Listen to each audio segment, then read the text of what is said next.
Paris. La majorité de droite au Sénat est sortie renforcée dimanche des sénatoriales, marquée par un très fort renouvellement des élus et un premier revers pour La République en marche d'Emmanuel Macron, très loin de ses objectifs initiaux. Le Parti socialiste a plutôt bien résisté après ses cuisantes défaites à la présidentielle et aux législatives de juin, et le PCF, qui semblait menacé, est en mesure de conserver son groupe à la Haute Assemblée. À l'issue de ce scrutin, 102 nouveaux élus sur les 171 renouvelables devraient faire leur entrée début octobre au Palais du Luxembourg. Les grands électeurs ont conforté la majorité sénatoriale, a salué le président du Sénat Gérard Larcher, LR, promettant une majorité exigeante et positive. Principaux bénéficiaires du scrutin, les Républicains comptent désormais 159 sénateurs, soit 17 de plus que dans le Sénat sortant, selon des sources concordantes. L'Indis en compte 50, 8, et 4 non-inscrits portent la majorité sénatoriale à 213 élus de la droite et du centre. Candidat à la présidence du parti LR, Laurent Wauquiez s'est félicité de ce premier avertissement pour un président coupé de nos territoires. LREM perd un siège avec 28 élus. Les socialistes limitent les dégâts et reviendront à 81 au Sénat 5, avec un groupe plus de 2 fois plus large que celui de leurs collègues députés. Avec 12 élus, les communistes perdent 6 sièges, et les radicaux du RDSE en perdent 4 avec 12 élus également. Les écologistes n'ont plus que 4 élus. Forte déception en revanche du côté de La République en marche, qui n'a pas réussi à s'imposer au Sénat. Nous allons travailler à construire des majorités d'idées en rassemblant le plus possible de sénateurs autour des réformes que nous portons pour transformer notre pays, a réagi le parti du président.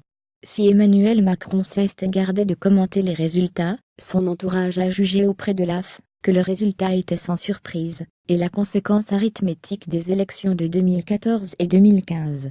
Peut-être que la barre avait été fixée trop haut, a déploré un macroniste dans une critique voilée du président du groupe LREM au Sénat, François Patriat.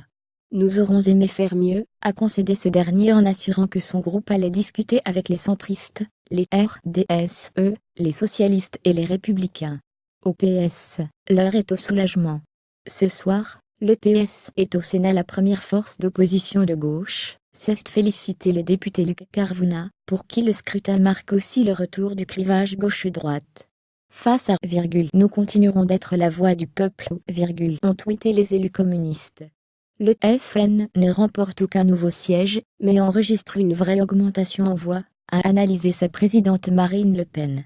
LREM paie les difficultés de l'exécutif. Seul ministre du gouvernement Philippe en position éligible, Jacqueline Gourault-Rémodem a été réélue dans le Loir-et-Cher. Favori et seul candidat à sa succession, le président du Sénat Gérard Larcher, LR, est réélu dans les Yvelines. Les ex-ministres socialistes Laurence Rossignol, André Valigny et Patrick Canet ont été élus dans l'Oise, l'Isère et le Nord. Le résultat atteste du décalage total et caricatural entre le Sénat et les citoyens, a ironisé le député de la France Insoumise, Alexis Corbière. Le collège de 76,359 grands électeurs issus largement des municipales de 2014 remportées par la droite, plaçait de fait LR et les centristes en position de force. Mais LREM d'Emmanuel Macron semble payer les premières difficultés du quinquennat et l'inquiétude des élus confrontés aux décisions du gouvernement impactant les finances des collectivités territoriales. Sénat. Les élus locaux, qui constituent l'essentiel des grands électeurs, ont besoin d'une relation de confiance et de respect avec l'exécutif, qui a parfois manqué ces derniers temps, a observé M. Larcher. Le Sénat reprendra ses travaux le 2 octobre, avec l'élection de son président, qui sera sans surprise le sortant Gérard Larcher. Le nombre de groupes parlementaires 6 pourrait évoluer en fonction des tractations entre élus.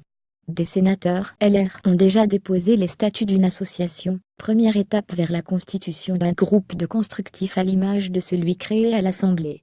À gauche, une scission du groupe socialiste entre pro-Macron et ceux qui refusent tout alignement est évoquée. Autre enjeu du scrutin, le chef de l'État a besoin, in fine, d'une majorité des 35e du Parlement réunis en congrès, pour faire adopter ces réformes constitutionnelles. Les macronistes vont désormais tenter un rapprochement avec des élus centristes, radicaux, socialistes, ou LR constructifs, en créant éventuellement un intergroupe. Ailleurs, sur le web, contenu proposé par Taboola.